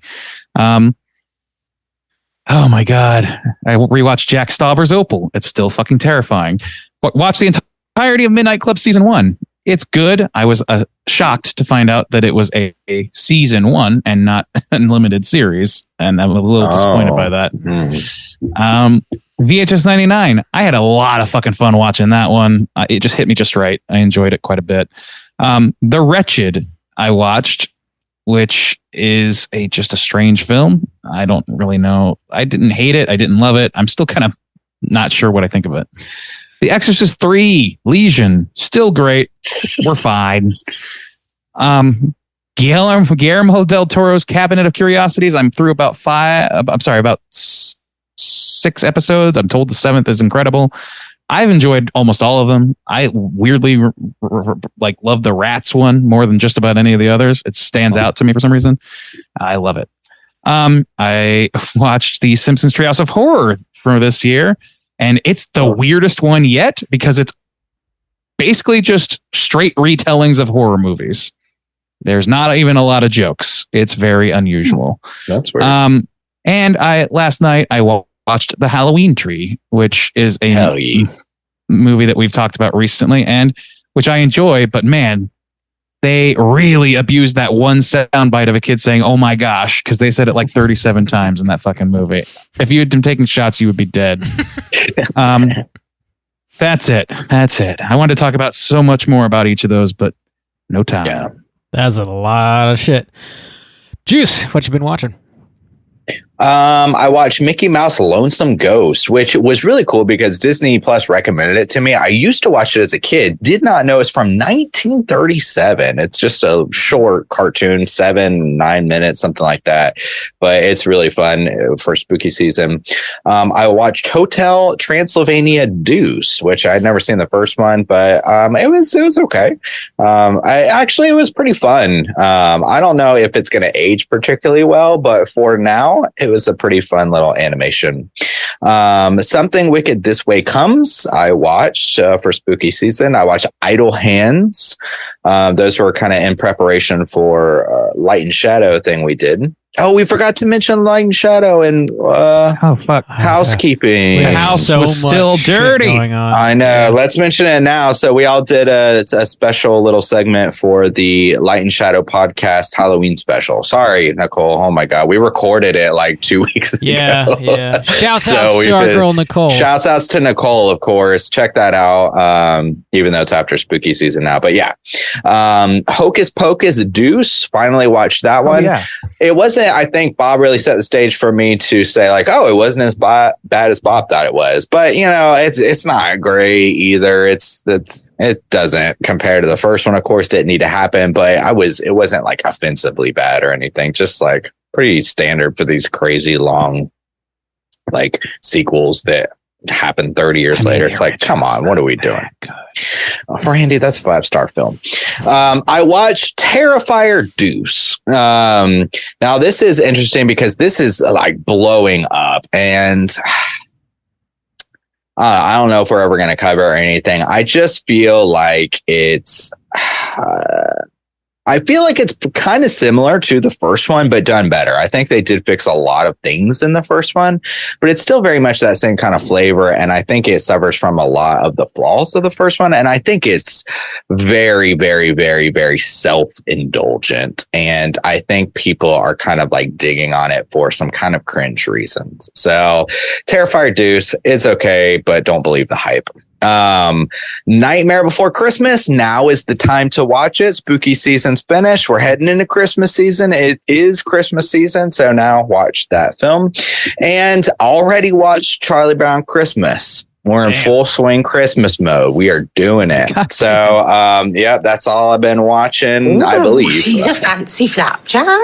Robert, what have you been watching for the month of October? Yeah, no, I'm just going to mention a couple of things here. To piggyback off of Randy mentioning Simpsons Treehouse of Horror, they kind of did a 1-2 punch.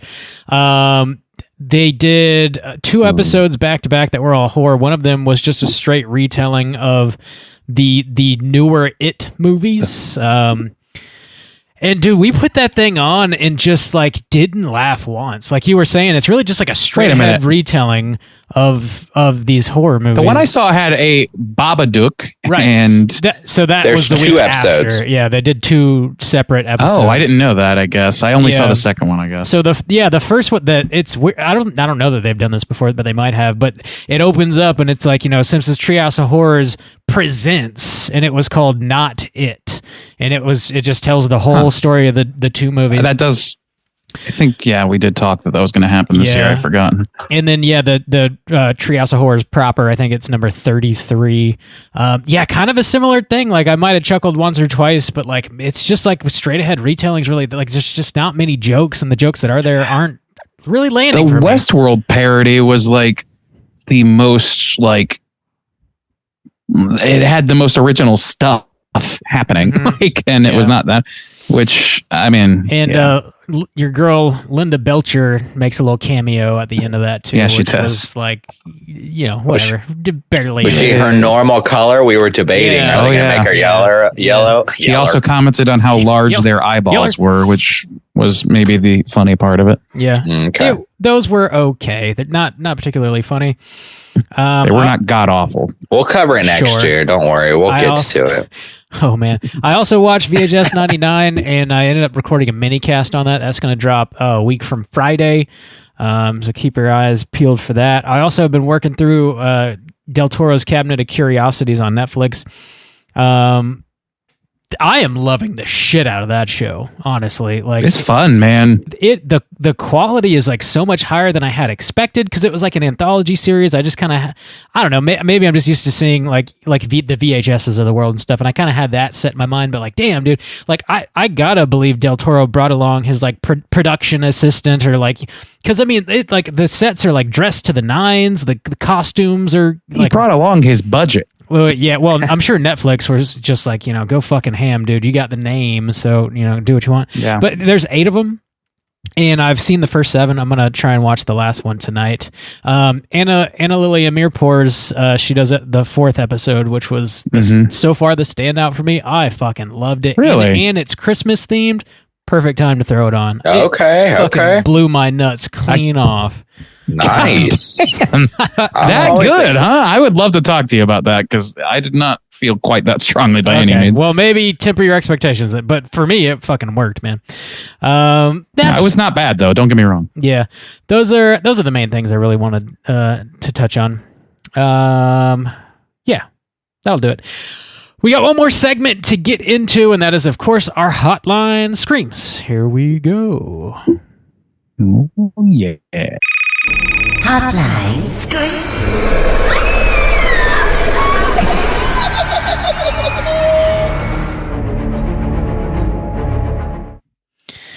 All right, if you're listening and would like to call in and leave a voicemail to be featured on next week's show, hit us up at 904-638-3231.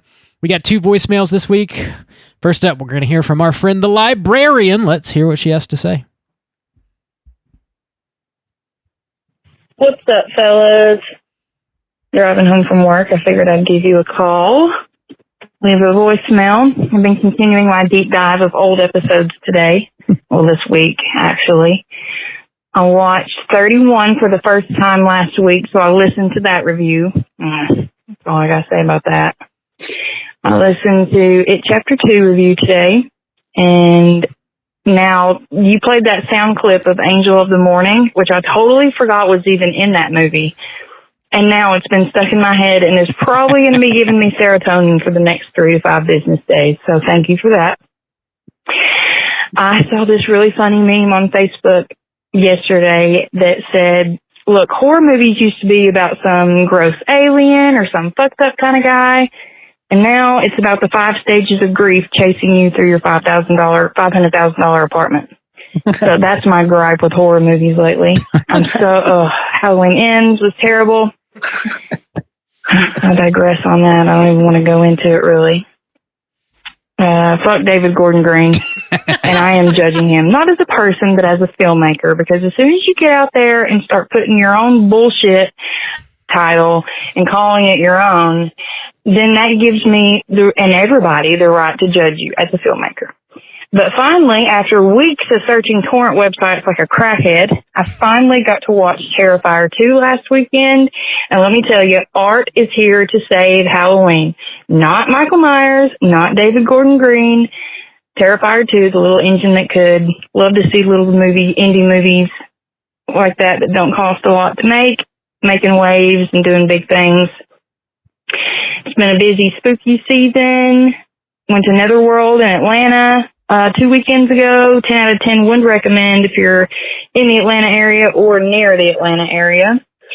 But I'm reaching the 3-minute mark soon. I wanted to plug a few things if that's okay with you guys. One being, I help run a group on Facebook called Forever Horror. It's not just Forever Horror. It's Forever Horror with a knife and skull emoji. Feel free to join, promote the pod, whatever you guys want to do.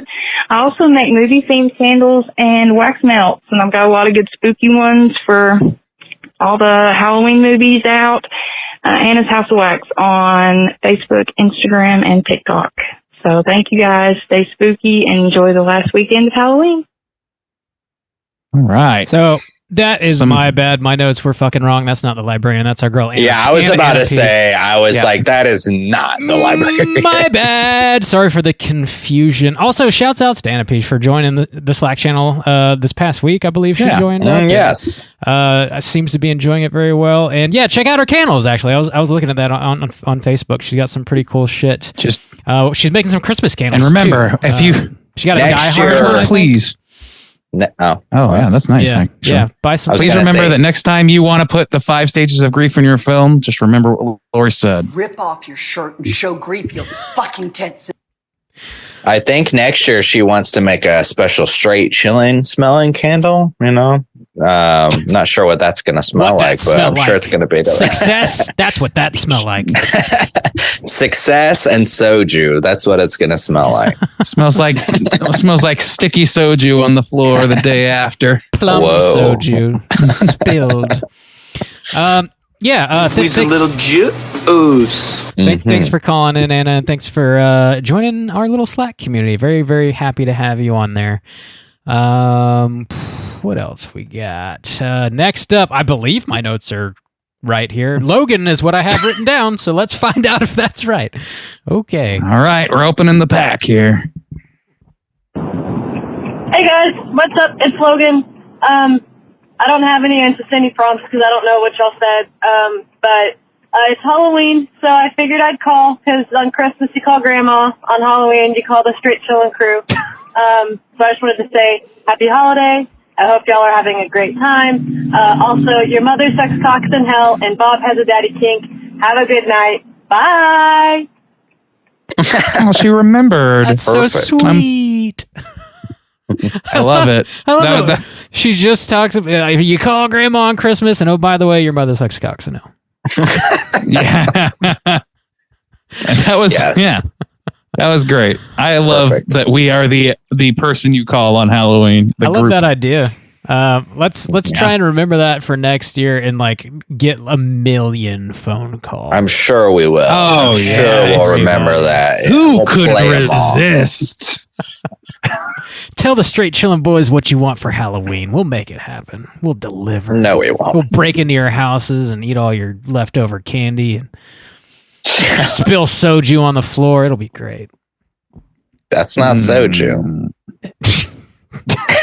But it is sticky. Cranberry sauce. That's Damn. That's all we got for voicemails. Again, if you're listening, want to call in for next week. Oh, wait. So librarian did not call in? No, I don't. Okay, well, then I'm going to read her voicemail. Okay. Tight. Her email. We got her email. Yes. Okay. We're killing it. You're killing it. Give me 1 second. Oh my God. We're bleeping. Hey, want to go get some jujubes with me? Bleeping him. This is what happens after Halloween, man. We fucking ran so hard throughout the month of October. Dude, honestly, and September, actually. I am fucking exhausted. Me too. Me too. Yeah. So this is written by the librarian. She wrote it a couple weeks ago, but it was our Halloween extravaganza, which is super long, so we didn't have time to read it. So now I will read it. Okay. Hello, gentlemen. So I see we all unfortunately sat through Halloween Ends! ! Glad we're all on the same point, though! ! I have some jumbled thoughts because I don't want to just fully repeat what y'all said since I agree with y'all. I am fully hard with soju. Pause for hard with soju jokes on this one, boys. It's actually there. Doesn't look very hard to me. No, you're not. Yeah. Wow. On this one, I don't think I've ever agreed with him so hard. Well. I don't care. I'm fully aware I'm being over dramatic, but I'm having so much fun with that. I love talking shit about bad movies, and this one takes the cake. I literally emailed my therapist. You have 2 weeks to watch this because I will be spoiling it. And to remind me I have real trauma if I spend the whole session whining about this movie.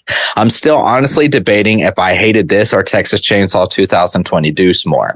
I told my mom that I watched this from the comfort of my own couch and I wanted my money back. I told my sister the movie starts at 1 hour and 28 minutes in because I don't care that the scene was stupid when Lori said, "Did you actually believe I killed myself?" I yelled like my dad did the last time the Giants won the Super Bowl. Allison was such a stronger character than whatever they did to her in this. They did my girl dirty. As a traumatized girl that's trauma bonded with traumatized men, mistakes were made. I texted my friend that if Lori had died in this movie, I would have become a domestic terrorist because I trust no one. What they did in Texas Chainsaw Massacre 2020 Deuce, killing. Oh, no, I don't want to do spoilers. I'm going to end this on a worse note. Don't know if y'all knew this, but Soju's boy, David Gordon Green, is apparently directing another requel trilogy to, drumroll, The Exorcist. That's right, boys. The Exorcist. I've never been less excited in my life. I only wrote my senior thesis analyzing the way female puberty is shown in The Exorcist. What do I know? I can't decide if I'm less excited about that or The Lost Boys modern retelling. Oh, I didn't know about that. What?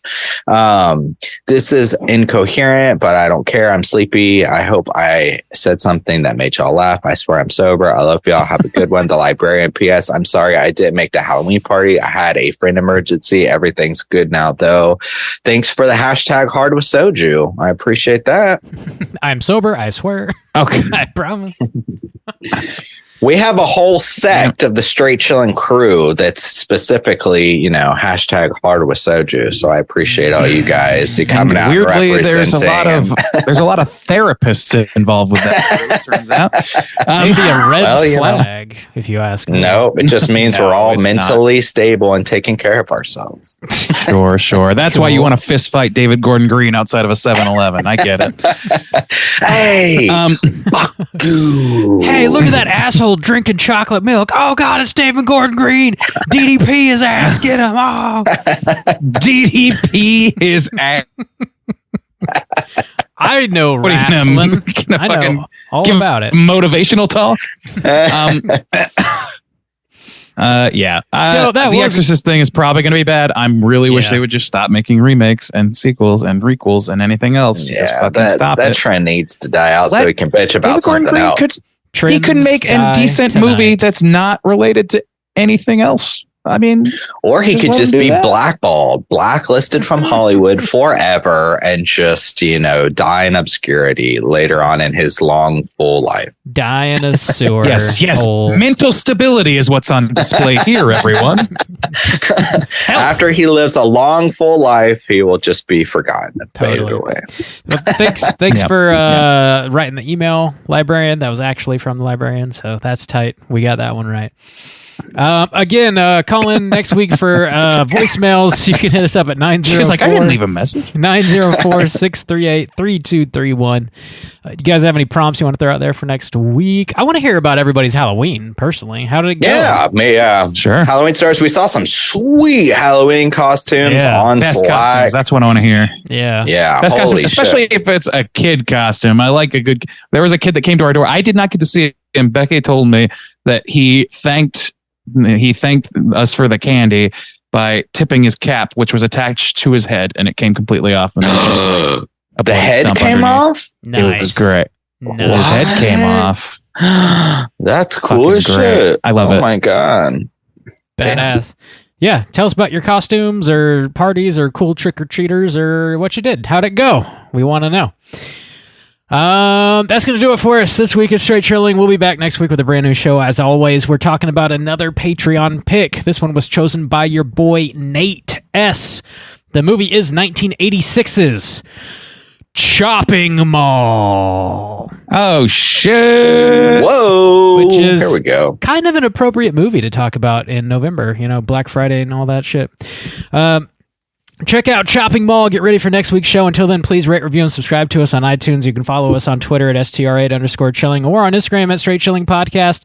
Send us an email at straightchillingpodcast@gmail.com. If you want to be super dope like Anna P and join our Slack channel, just hit us up on one of those social media accounts and I'll send you a link so you can do so. It really is a freaking awesome community of people we have. Everybody up in there supports the hell out of each other. It is fucking beautiful to see. That's wonderful. Why there's a contingent forming that praises only one host. Not here. It's wonderful. Any slander towards him. It's all love. It's the all people love. have spoken. So get your the ass, Martin Luther of our podcast. Get your ass on that Slack channel if you have an interest. Yeah, that's it. Until next week, as always, all you mother truckers, please keep chilling. Hey, want to go get some jujubes with me?